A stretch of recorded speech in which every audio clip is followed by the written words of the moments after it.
My name is Yinka Oladide, and I'm with the African Cancer Support Group here in Calgary. The African Cancer Support Group, we support the cancer patients, cancer survivors, caregivers, and their family members. Our support is unique because we offer kind of services that are not readily available from the hospital. We bridge between the hospital and the patients when they get home. We also offer community and education awareness. Today, we have here two community leaders. Mr. Patrick Etokodo, who is the immediate past president of the Nigerian Canadian Association of Calgary. Good afternoon. Good afternoon, ma'am. And I also have here with me my brother, Dr. Charles Odame Accra, the president of the Ghanaian Association of Calgary, and also a board member of the Calgary African Community Collective. Yes. Good afternoon. Good afternoon. So today we just want to talk. Yes. Just want to have conversation about this disease, this sickness in the community. Yes. It's actually becoming an epidemic. Yeah. And we don't talk about it. We've all had experience, maybe from our family members and friends, cousins, uncles. So we're just going to talk, have a chat. Yeah. So I'm going to start with you, my brother here, Mr. Etokodo. Oh. So could you please introduce yourself first? Oh, absolutely. My name is Patrick Etokodo, and I'm Nigerian Canadian, and immediate past president, handed over to the new president in the last 3 weeks as the president of the Nigerian Canadian Association of Calgary. I've been in Calgary since 2012, was in Ontario 9 years before that. And so my exposure to cancer gives me a perspective, and I'm hoping that we can share some of those perspectives here. Thank you. Dr. Charles, please introduce yourself. Yeah, thank you very much. I am Charles Odame Accra, an air quality scientist and the current president of the Ghanaian Canadian Association of Calgary. And as you rightly said, I know we'll delve into it, but I just came from the hospital yesterday to visit a family who had just lost their dad to cancer. And I didn't know the man was sick until he passed away yesterday. It's when I was called. That's a familiar story, isn't it? So your introduction resonates with me that it's becoming an epidemic in our community, but we don't talk about it until it's final, until death happens. And it is something that is very dear to me, and I'm looking to share with you this afternoon on where we can reposition our mindset to take a critical look at this pandemic, I call it, in our community. Pandemic. Thank you. Wow. Mr. Etokodo, as the former president of NCS, what can you tell us about cancer in the community? I think it's a similar story. Whether it's the Nigerian community, the Ghanaian community. For some reason, and I can't pretend to know all of the reasons, for some reason we are not vocal about cancer like we are. I think to the African community, if I can generalize, cancer is beginning to sound like mental illness to the Western world, where they don't want to talk about it. Everybody's afraid to talk about it. Whereas, to be honest, from the little that I know, partly by associating with the African Cancer Group, from the little I know, the more we talk about this disease, the easier it is for those who are, suffering the disease to find help and support. And so I get very surprised. Sometimes I'm invited to launch a book, and that's when I realize that the author, whom I've known for many years before the book, was suffering from cancer. But you don't know until you're there to launch a book that they're writing about their cancer journey. And I think those of us who lead these communities, we have some responsibility, and we also have the capability to try to help. But you can't help what you don't know. No. Yeah. Cool. Thank you. You can't help what you don't feel. And why people don't talk, can you do? We don't know what we don't know. Absolutely. So, Dr. Charles, Yes. can you tell us from your perspective? You started off by saying, why don't people talk about it? And I just want to take us back home, back home to Africa, because I know Nigeria and Ghana, culturally, we are the same. Pretty close. We believe in the same tenets, the same principles. And growing up, what I know is that when somebody is ill, at least the family gets to know. Not just wife, the family. And what I mean by family is brothers, sisters, and the husbands, the church, the community. And sometimes we even go to church and intercede, if you remember, for brother so and so who is not well. Of late, he's not been sleeping well. And people begin to send food, water. This is back home. And there was no stigma attached to it. And you will feel supported. At the time, I do believe that some of the ailments were cancer, but it was never called cancer. It's very possible. Impossible. So the word cancer has become more of a Western word that was virtually absent in our community growing up. So, and in our upbringing, we were trained to believe in our traditional medicines. So we don't flood hospitals all the time because it's either malaria or typhoid or jaundice, and there's treatment for it. You do your herbal medication and you are well. So back home, we have the herbal medication route of getting well, and we have the hospital route of getting well. And before the hospital route came in, we were treating ourselves with herbal medication. Some of them proved to be very good and help people to recover. Beyond this as well, we had the spiritual connotation of ailment as Africans, as to whether your auntie or one uncle was cursed by one ancestor, that curse has never been broken, so the disease is percolating through the family. So then people seek spiritual recovery in addition to the regular traditional recovery. So you and I know that even before we came here, we didn't even tell a lot of people that we are traveling, because we knew that there is something in the family that if you announce it, the plane will not take off from Abuja or from Ghana. So we as Africans, we can never remove ourselves from our spiritual orientation. And I think that has unfortunately affected us when we come here to believe that reason why we didn't tell people we were traveling is still there. So when you are sick, when you lose a job, when you're having marital problems, when your children are going wayward, and when you're having mental health issues, those things are most likely spiritualized instead of dealing with it as a physical problem. Because remember where we are coming from. There's always that person in the village who wants your downfall. I'll leave it there and we can. Mr. Patrick, can you relate to what I'm trying to say? I can. But when it comes to cancer, I really wonder if it's to do with, there's been stigmatization of cancer for a while. Correct. The Western world has gotten better at recovering from it, recognizing that it is something anybody who lives long enough would get visited by cancer of one form or another. Yeah. I think that's the way the medicine says it. Correct. And so they're overcoming the stigma. We haven't. Correct. And so we would rather die in silence Yes. than say it to somebody else. Correct.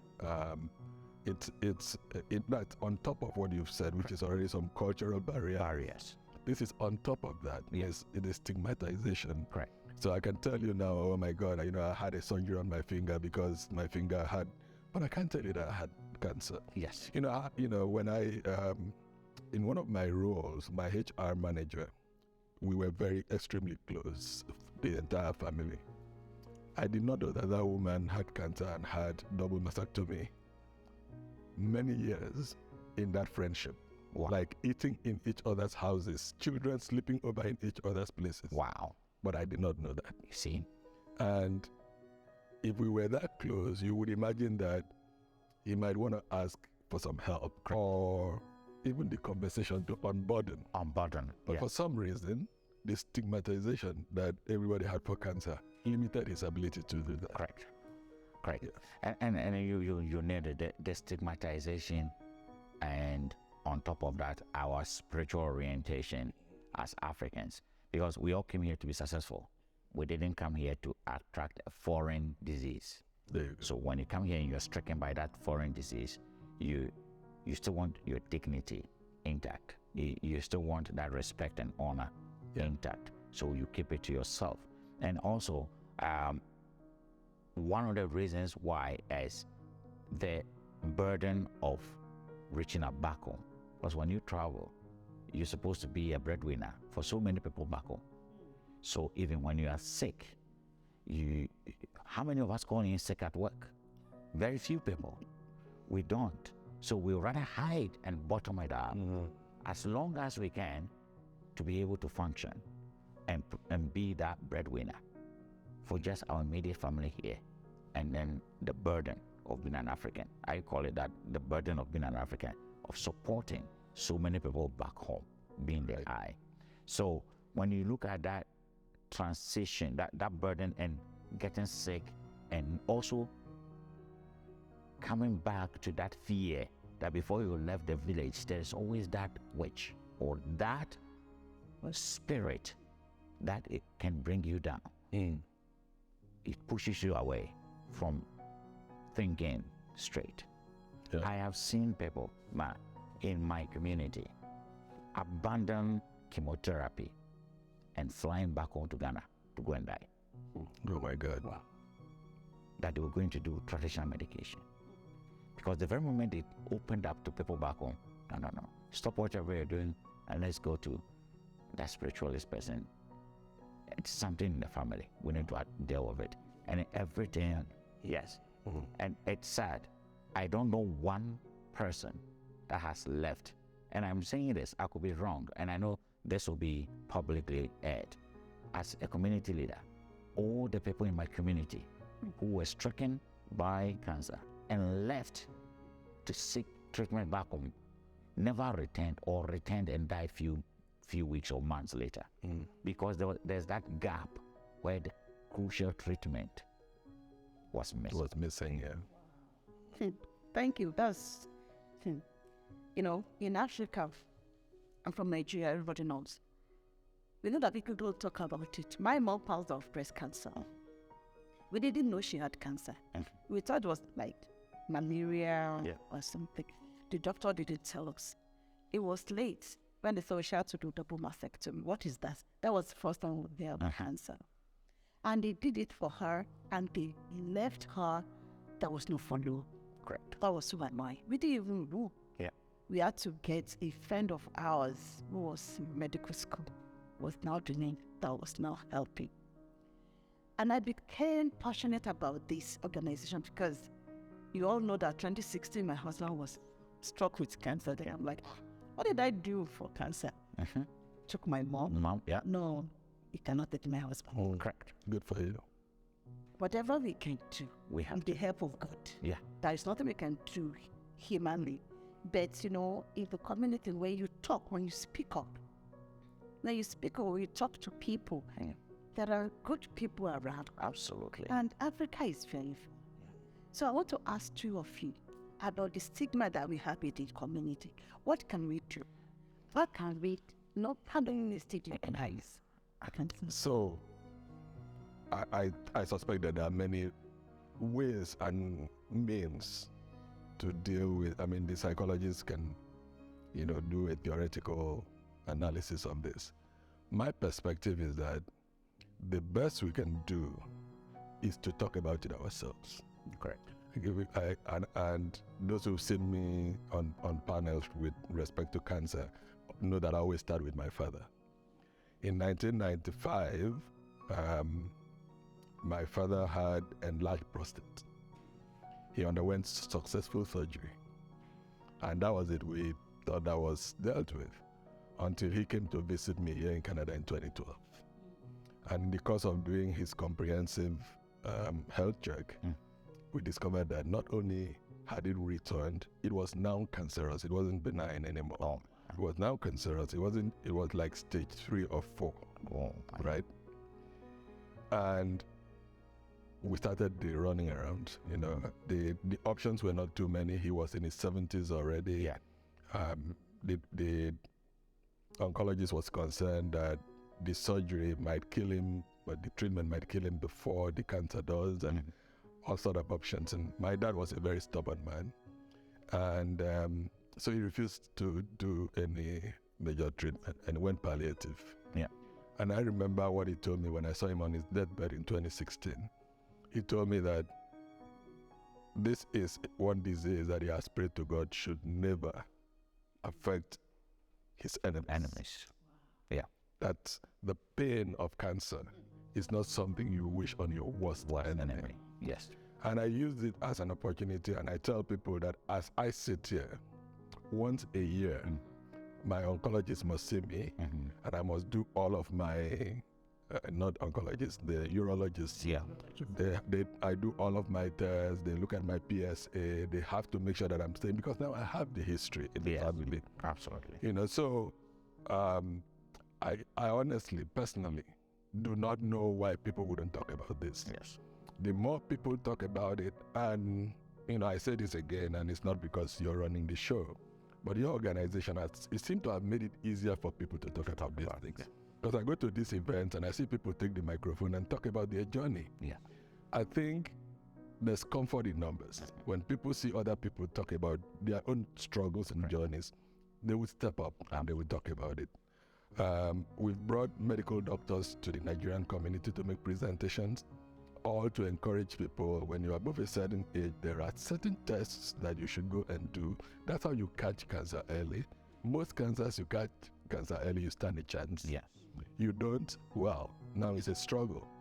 And so I think for me is every opportunity to talk about this nasty illness called cancer, we should all be talking about it. Yeah. The success stories, the failures, the pain, the family suffering, the community headaches, we should talk about all of it, and talk about all of it with all honesty. I think there was something powerful I took from your platform the last time we met at an event, and Patrick, you were there. That was a yes. There was one, I think was it the lady urologist or something. She said, it is not cancer that kills you. It is the mental health. The news that you have been stricken with a disease, you begin to break down. And that is where the support is important. So I want to come from that point of seeking help early. It's not a death sentence. People survive cancer. Yeah. Others don't. Yeah. So either you tell somebody or not, and when you have it, if you're going to survive, well, why don't you increase that chance of survival rather than fighting it alone and having your mental health decline? Yeah.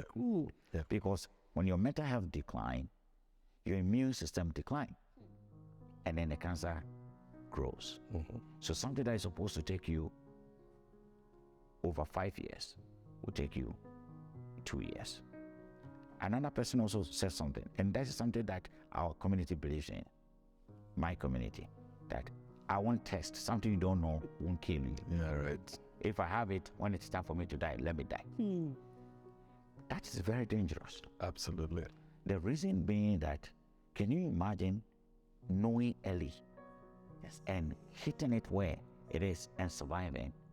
You could have lived longer to see your next 2 generations. And people outside our community are doing it.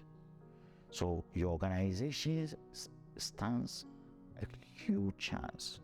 And I want to say a big thank you for not limiting this to only the Nigerian community, but opening it to everyone. Yeah. I wish even you could change the name to African Cancer Support Group to World Cancer Support Group. The reason being that everyone needs help, Yeah. whether Caucasian or African. Because what I have seen is that even what your organization is doing, they don't have it in the Caucasian communities. No. They don't have the level delivering hot meals. My church has started delivering hot meals to people who are sick, not cancer per se. And it clicked that this is not something even that only our community No, absolutely. needs. Yeah. So I'm making an appeal to you to open up your organization, Yeah. to reach out to more people Yeah. outside the African community, because people are struggling. Because the news of cancer, The announcement. the announcement is the beginning of asking for the price of your coffin. Wow. Yeah. So we need to tackle that when you have the news, I wish there is a place you can open a subsidiary or something where when you get the news, come there, come and spend a week or something with your family. Get all the resources available to you. Get all the people who have survived that particular cancer.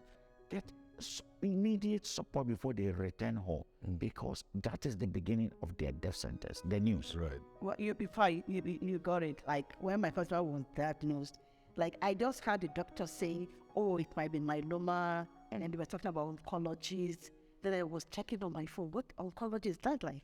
Doctor of cancer? Mm-hmm. Like, I'm sure my husband was already dead, like, Yeah. couldn't Yeah. Yeah. So the news. She went to Chumbeka. They just gave us the package to go for. Yeah. That day, I needed someone to talk to me. That's it.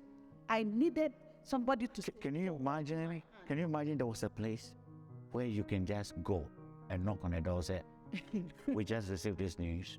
My husband and I just want to sleep over it. Whatever you can, just take it and help us. Because at that moment, you cease to think. Oh my God. You cease to function. And the sad part is the journey begins, and the first 3 months is the worst of everyone's life. Let me tell you something about that day. We got home. I tried to cook. We were supposed to put 1 spoon of salt. You will dump everything. Pain. Yes, Like, Yeah. we did not eat that day. I remember vividly. absolutely. I mean, we tasted, I'm like, no, this is not me. Correct. So you can imagine someone being diagnosed, and you have someone give you a call, and you know what? It's going to be okay. Or a place to go. Or a place to go that Or somebody to reach out to. somebody to reach out. See, so that is where I can see that it's a huge gap. And I want to say a big thank you to your organization for creating that platform. And hopefully there'll be a database, a confidential database. So I'm making more calls to organization to grow. A confidential database where I can even, if an app or something, where I can download. Cancer support group, where I can download and enter. When you enter your information, it can direct you. Call this person based on your cultural background. If you're Caucasian or if you're this, that there are these people who are available now to listen to you, to support you, because people don't know where to go. And these are the critical moments You're right. that they break down You're right. and And recovery becomes You're right. impossible. But I want to go back. Yeah. This is absolutely, spot on. I just can't imagine. Yes.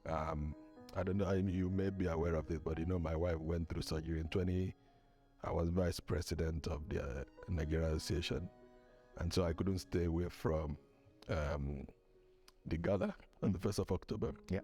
But that night, they just diagnosed my wife. They thought they diagnosed my wife with cancer. Yeah. And they needed to take biopsy and do. Yeah. It was during that period when she was in hospital at NCSC Ghana. So I know what it's like, a punch in your tummy. Yes. When you're told you have cancer. It's almost like a death sentence. Yes. And I think we need to, as leaders, whether community leaders or church leaders or political leaders, Yes. Whatever leaders, we need to make people realize that we may not know the cause. Science has not exactly said what triggers. Yeah. We know what causes it, but with what triggers it to happen. but it's still like any other disease or ailment of the body, some part of the body. Yeah. If I had a heart fibrillation, Yeah. I will go and have open heart surgery. Yeah. People will come to my house and see me Yeah. and encourage me. Correct. And I wouldn't be ashamed. Correct. Why am I ashamed if I have cancer of the lung? Yeah. It's another part of my body that is diseased. Correct. And I think that we all need to hop on this. I've done the Right to Conquer Cancer for 5 years because I truly believe that research is behind Yes. when it comes to cancer. Yeah. And hopefully, as we have the conversations and we put money into research, we'll get to a point where I know the death rate continues to drop, but it drops even to the point where this whole stigma starts to go. To disappear. And I think we've seen the improvement with HIV. Yes, Yes. exactly. The last time I was watching the TV and I saw an advertisement, there's now a medication that treats it to even non-detectable Yes. levels. And one of the medications, I can even take it 4 months. Yeah, but once every. you know, it's funny you say that. But It's funny you say that Yes. because if you remember Exactly. HIV/AIDS, in the Africa, stigma around oh my God. was crazy. I Yeah. couldn't shake your hand if you had, but now who cares? I can hug you. In fact, we've had. Absolutely. There's no. Absolutely. So I think that the education component, what you're doing now, is urgent It is. and it's critical. And we need bodies behind you to be able to do more.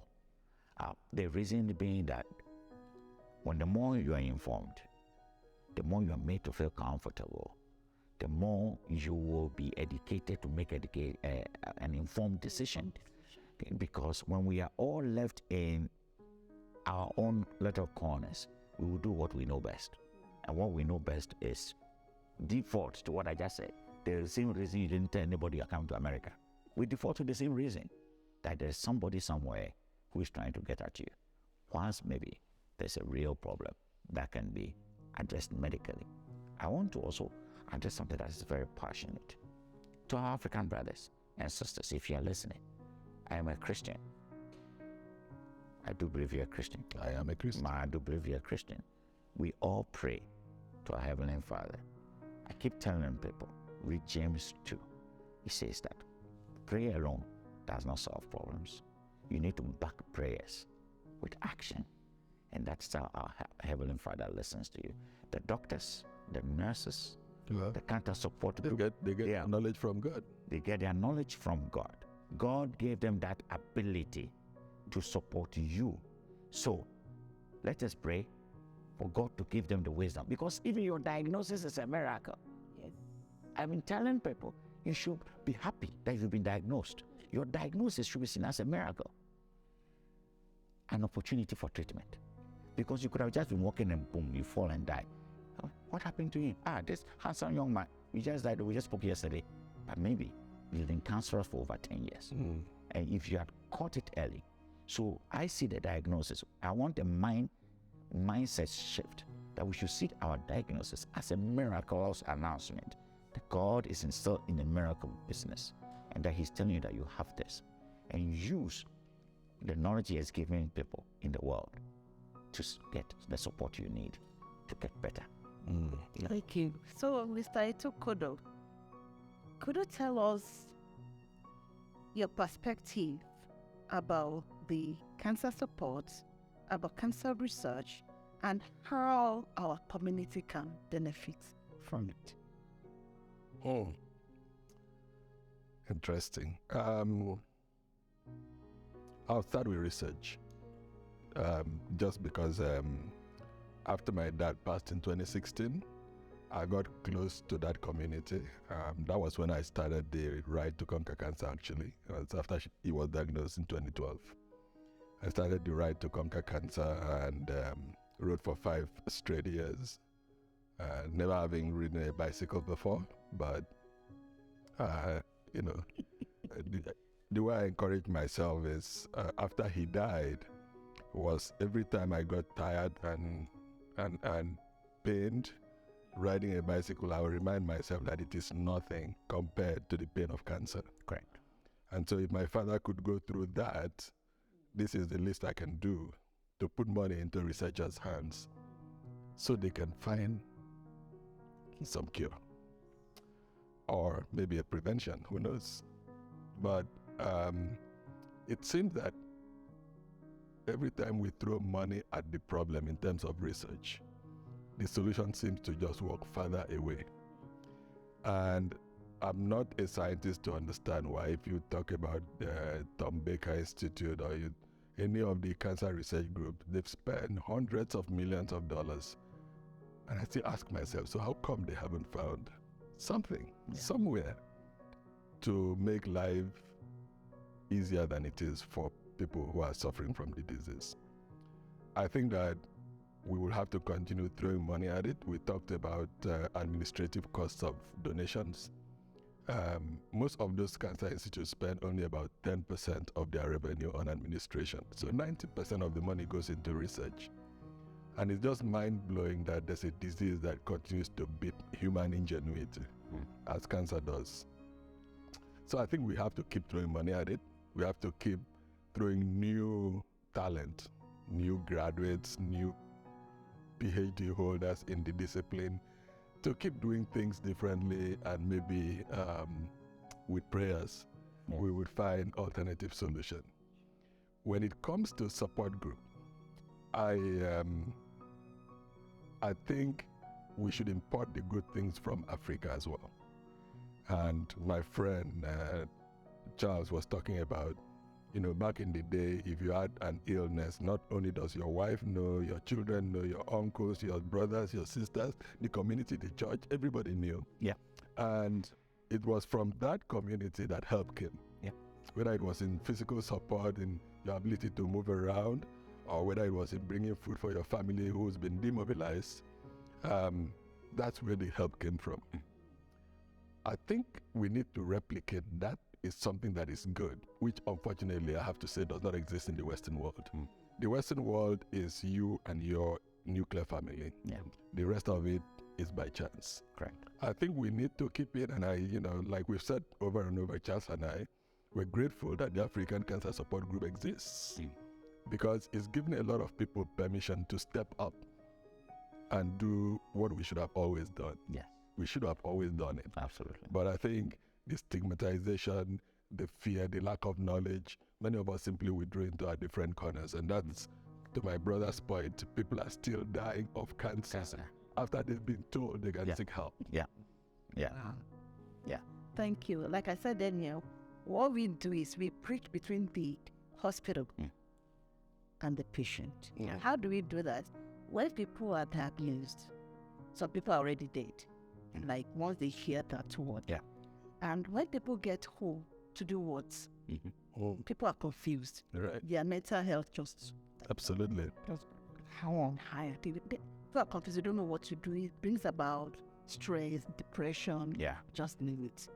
People don't even know how to cook. I told you the other time that when my husband was diagnosed, I got home. We didn't eat that day because I added too much salt. Yeah.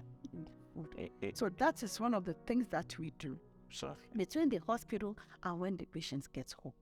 So we also offer community awareness, which is in education, which means we support those that have been diagnosed.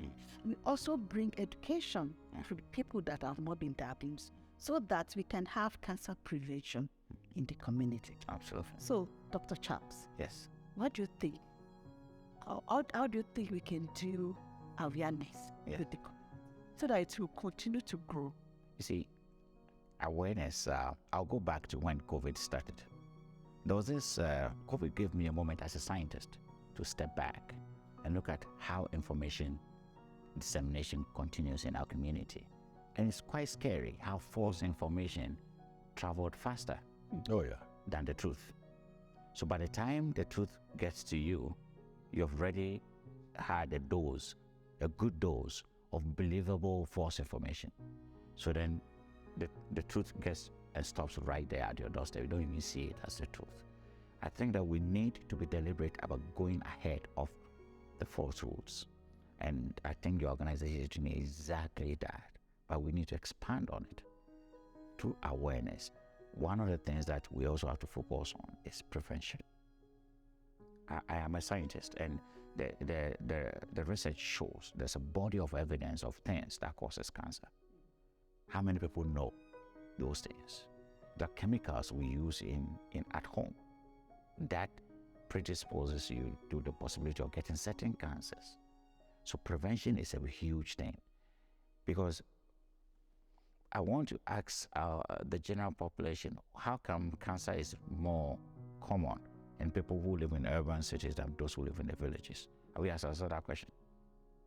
There's a research the data shows that those who live in remote regions who are not exposed to the pollution and other things, they live 100. Our grandparents were not driving cars; they were working in farms. They grew 110, 108, and even here, from those there are people who live up to 80, 90 years before they die. But our generation and our senior brothers' generation are dying much quicker, whether you're Caucasian or black.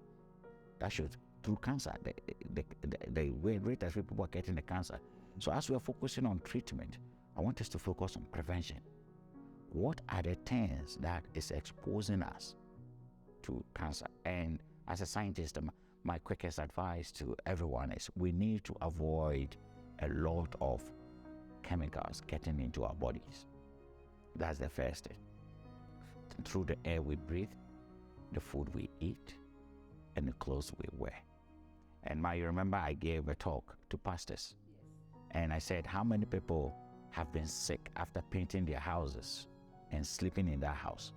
Everybody said, oh my goodness, you're right, because these paints are toxic. How many people have moved into a new house and all their children have been sick, including them? Because the paints that goes onto the wood is all toxic. So bringing this awareness home and realizing that moving into a new home, these are some of the things you need to do.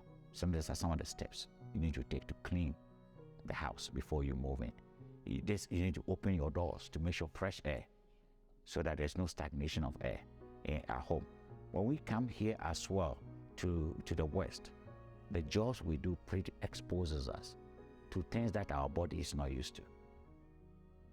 Because back when we grew up working in offices and high-paying jobs, we left them, come here, we go to work in factories and other things where our exposure to pollutants is higher. So we need to also create that awareness, that prevention. What are you exposing your body to in the short term and in the long term? And you said something powerful. Do you have a history in your family? And if you do have a history, you need to be very careful. You need to avoid some foods as well. So prevention also should be one of the strong areas that we should talk to people about, because people will also listen. Support. I am praying your organization grows so big that you'll be able to put up structures where people can come there and spend a month after diagnosis and bring help to them. So before they leave there and go home, they are going Equipped.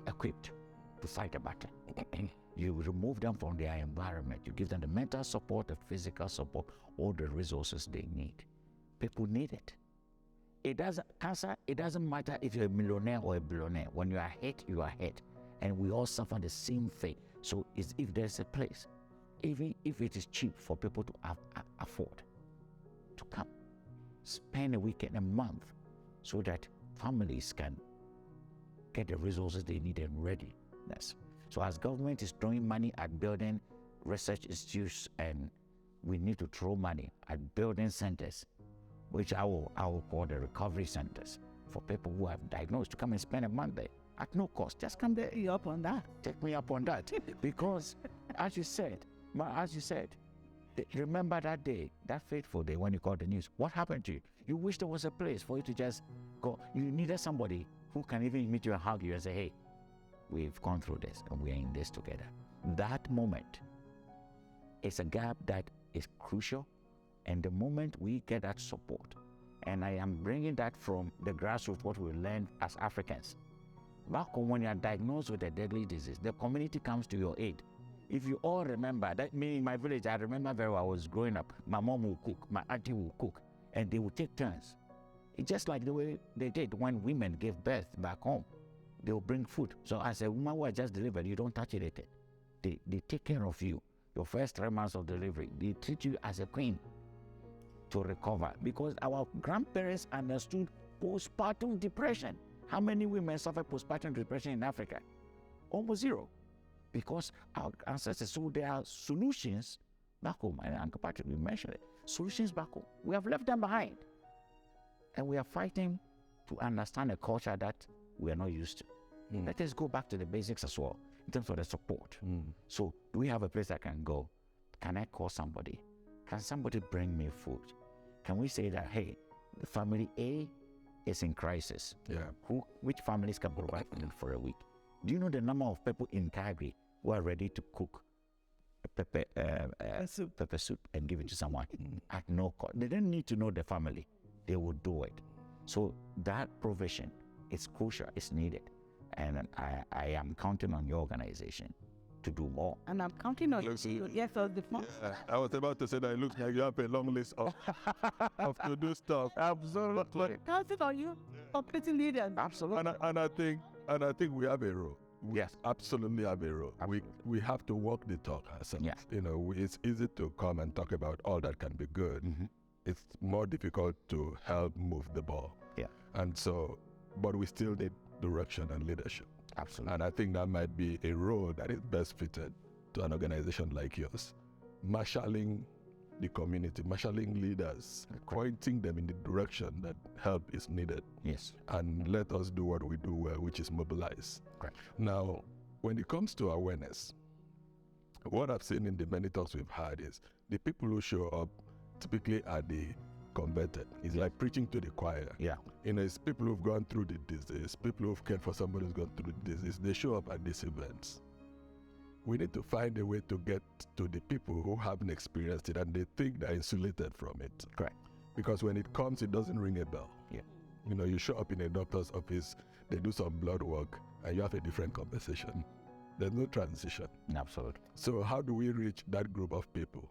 And we've talked about this every time you've arranged this event for the Nigerian community, and because I know the Nigerian community, you come to the hall and it's less than half of the people that will usually show up for any other thing. Absolutely. What is missing in our community is that mobilization. Yes. And we've got to figure out how to do it. We have to find a way. So that's why we need the leaders. We need the leaders, and also not just our leaders. And there's an area where I want us all to look at as leaders as well. What can we do when people just come into Canada? What is the crucial package of information that we can deliver to them? And can we get the government of Canada on board to work with them such that, because they know those who have been granted visas, they know who is coming to Canada. And as part of the messaging to them back home before they even leave to come, send them a list of organizations that and what they do, and even provide an avenue. I'm a scientist, so I always try to create very practical solutions that now when you come to Canada, you need to do a compulsory 1 week newcomer training at a government facility. And guess who will be there? African Cancer Support Group will be there as part of the information that will be given to them to say that we signed that now you've completed that 1 week. So when you come in, the first week you can't get anything. You have to go and complete that compulsory Welcome to Canada training. And we will include, based on your cultural background, relevant grassroots organizations to give you the information at first hand. What you do, because they are newbies, they listen. Okay? And it works. So they've done that. It's like going for your driver license. When you come in, there are requirements you need to get. Yeah, I think it's an interesting perspective. So you see what we do with newcomers in the Nigerian community, right? We started 2 years ago. We teach them everything about banking. We teach them everything about how to get a house and mortgage. I don't think we've ever spent time talking about the health system and how it supports you, whether it's cancer or indeed any other disease. So I think there's something in there that there's some nugget in there that we may be able to tap into. Absolutely. For example, a family came into Halifax last year, June. In September, the wife was diagnosed with cancer. Bye-bye. The wife was actually okay, they wanted to have an event on prostate cancer. So she saw it, said, oh, maybe my husband should have. Should have done. Then she went to the hospital and she was diagnosed with breast cancer. So what I'm trying to say, I'm just trying to talk about what you have just said about newcomers. Yes. Getting them to understand or to know all the resources that are available. Yeah. I think everything depends on the leaders. Hopefully we can have one day have all the African leaders, Yes. the black leaders. And this one, Because it starts from the message from absolutely. the top down. And right now, what I have seen is that we need to tell the government what we want. We shouldn't let the government do what they want for us. We, the leaders, need to tell the government what we want. And part of it is us mobilizing and coming together with clear deliverables. I said, our community is suffering from this ailment. Our community is doing this. We want you to include A, B, C, and D. And if we've been doing the legroom work with the African Cancer Support Group. This is the package. And this must be part of every PR approval package that you give to people from Africa who are coming to our country. And maybe now with technology advancement, they need to go and do an online training, 1 hour training on health, on this, on that, before they come in. Yeah. It's something. You see, we are solving a big problem in our community, and we need to tell them how we want it solved. I just want to make a comment about we, the so-called leaders. Yes. We've got to we've got to take the Israelite journey ourselves. Yeah. Because I remember that not the African Cancer Support Group, but another health-related group ran an event for African leaders. There were not up to 15 of us in the room. Absolutely. So if there are 40 leaders of African communities of one form or another, and only 30% shows up for an event, what is the hope in hell that we will convince the rest of our community to come along? And so maybe part of the packaging, part of the programming has to include the direct engagement of the so-called leaders. Okay.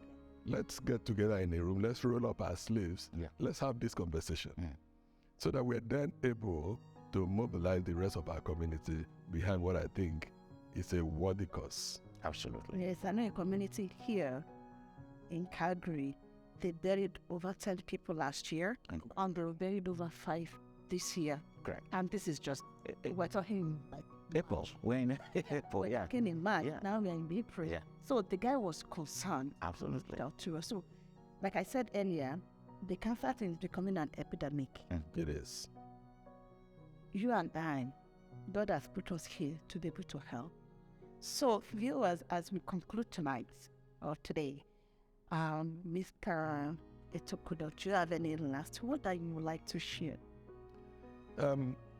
Yes, I would like to just encourage all of us Africans to be part of the solution.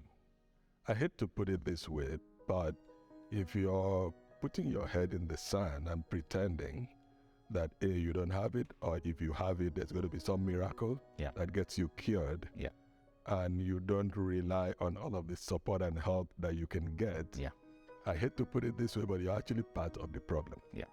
But you can be part of the solution even after diagnosis if you seek help. And organizations like the African Cancer Support Group is a pathway into that network of help that you can get. Take advantage of it. Thank you. Dr. Charles. I think Mr. Etokudo has said it all. You are not alone in this fight, and cancer is non-selective. It can affect anyone, regardless of your career, your stature, the country where you come from, whether you're Yoruba or a Ghana man. It doesn't matter. When cancer strikes, it strikes. It does not discriminate. Maybe today it's me. Tomorrow it might be you or your wife or your child. God forbid. But there is help. You like it or not, it may come. But are you prepared when it comes? And there's good news. Diagnosis is not a death sentence. Diagnosis, I call it the miracle message to get you cured. There's a support system available. Reach out. Sometimes some people are not comfortable reaching out within their community. Please reach out to people in the other communities as well. They will support you. And finally, to my fellow leaders, we are the torch bearers. And if we put that torch in a corner and cover it, we have led our entire communities down the Death Valley. And I am using this as a clarion call for all leaders to look beyond their personal interest, their personal ideologies, their personal expectations, and think about the general community's well-being. And know that cancer is real, no stigma about it, and as a community leader, like myself, like Patrick, and all the other amazing community leaders, let us take this opportunity to change the destiny of our society. Well said.